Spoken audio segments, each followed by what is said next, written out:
नाज़रीन, कराची के पोश इलाका डिफेंस हाउसिंग अथॉरिटी में वाक़या बंगला नंबर 35 इन दिनों हर किसी की तवज्जो का मरकज बना हुआ है।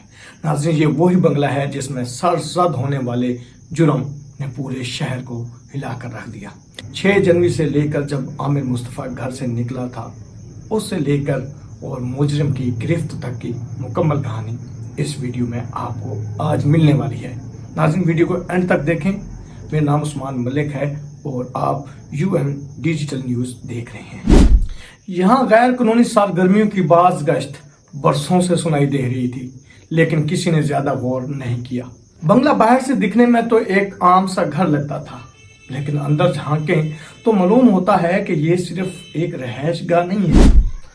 दर्जनों खुफिया कैमरे, 100 से ज्यादा सिक्योरिटी गार्ड्स, महंगी गाड़ियां, जदीद हथियार और एक खुफिया कॉल सेंटर। इस बंगले में सिक्योरिटी का निज़ाम किसी खुफिया एजेंसी के दफ्तर से कम नहीं था। 6 जनवरी 2025 की वो शाम आम शामों जैसी थी, मगर मुस्तफ़ा आमिर के लिए आम शाम नहीं थी। नाज़रीन, 23 साल नौजवान आमिर मुस्तफ़ा, जिसकी आंखों में रोशन मुस्तकबिल के ख्वाब सजे थे, अचानक गायब हो गए। उसका फोन बंद था। अहले इलाका और दोस्त अहबाब राब्ता करने की कोशिश कर रहे थे, लेकिन मुस्तफ़ा का कुछ पता नहीं चल रहा था। चंद दिन बाद यानी कि 11 फरवरी को हब के वीरान इलाके से गाड़ी से एक जली हुई लाश बरामद हुई। डीएनए टेस्ट से तस्दीक हुई कि ये लाश किसी और की नहीं बल्कि उस नौजवान यानी कि आमिर मुस्तफ़ा की थी। कत्ल की इस होलनाक वारदात से हर किसी का दिल दहल गया था। वो लड़का जो चंद दिन पहले अपने दोस्तों के साथ हंसता खेलता नजर आता था, वापस दुनिया में नहीं रहा था। मगर सवाल ये था कि मुस्तफ़ा को अगवा के बाद कत्ल क्यों किया गया और इसका कातिल कौन था। तहकीकात शुरू हुई तो सबकी नजरें बंगला नंबर 35 पर जम गईं। इस बंगले में मुस्तफ़ा का दोस्त अरमगान कुरैशी नामी एक नौजवान रहता था। अरमगान के बारे में इंकशाफ हुआ कि वो न सिर्फ इस कत्ल में मुलव्वस है, बल्कि कई बरसों से गैर कानूनी सरगर्मियों का भी हिस्सा रहा है। बुध के रोज मुस्तफ़ा कत्ल केस की समाअत के दौरान मजीद तहलकाखेज इंकशाफात हुए। कराची की इंसदाद दहशतगर्दी की अदालत में अरमगान कुरैशी के खिलाफ मंशियात के 2 मुकदमात की समाअत हुई, जिसमें तफ्तीशी हुकाम ने केस का चलान और तफसीलात पेश की।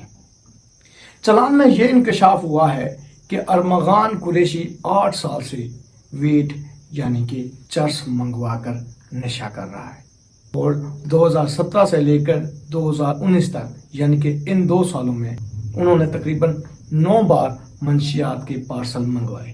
ये पार्सल वो कभी अपने वालिद के नाम पे मंगवाते थे और कभी कभी उसने खुद अपने नाम पे भी पार्सल मंगवाए हुए थे। अदालत को बताया गया कि दीगर मुल्ज़मान भी इनके साथ मिलकर कैफे और पार्टीज में नशा किया करते थे। अदालत ने मुल्ज़िम को दोबारा 18 मार्च को अदालत में पेश होने का हुक्म दिया है। इससे कबल 8 फरवरी को जब पुलिस ने बंगले पर छापा मारा तो वहां पर पुलिस को शदीद मज़ाहमत का सामना करना पड़ा। जैसे ही पुलिस एहलकार घर के अंदर दाखिल हुए, गोलियों की आवाजें गूंजने लगी। अरमगान कुरैशी ने पुलिस पर फायरिंग कर दी, जिसके नतीजे में एक डीएसपी और उनका एक मुहाफिज जख्मी हो गया था। नाज़रीन, ये वो लम्हा था जब पुलिस को अंदाजा हो गया कि ये सिर्फ कत्ल का केस नहीं है, बल्कि इसमें दीगर कई मुजरमाना सरगर्मियां भी शामिल हैं। बल आखिर कई घंटों बाद पुलिस ने अरमगान को गिरफ्तार कर लिया और इस तरह मुस्तफ़ा आमिर कत्ल केस की एक अहम तरीन कड़ी पुलिस के हाथ लग गई। ये वाकया पूरे इलाके के मकीनों के लिए खौफ और गुस्से का बहस बना हुआ था। डिफेंस के रिहायशियों ने आला हुकाम को एक बाकायदा खत लिखकर मुतालबा किया है कि बंगले के असल मालिक को सामने लाया जाए और वहां होने वाली तमाम सरगर्मियों की तफसीली जांच पड़ताल की जाए। खत में लिखा गया है कि अरमगान कुरैशी के वालिद के खिलाफ कानूनी कार्रवाई की जाए, क्योंकि ये सब कुछ उनके बेटे की सरपरस्ती में हो रहा था। इन्हें बंगला खाली करने पर मजबूर किया जाए ताकि ये गैर कानूनी सरगर्मियों का अड्डा ना बने। बस यही नहीं, बल्कि सोशल मीडिया पर भी जस्टिस फॉर मुस्तफ़ा के नाम से एक ट्रेंड भी चलाया जा रहा है, जिसमें मकतूल के लिए इंसाफ का मुतालबा किया जा रहा है।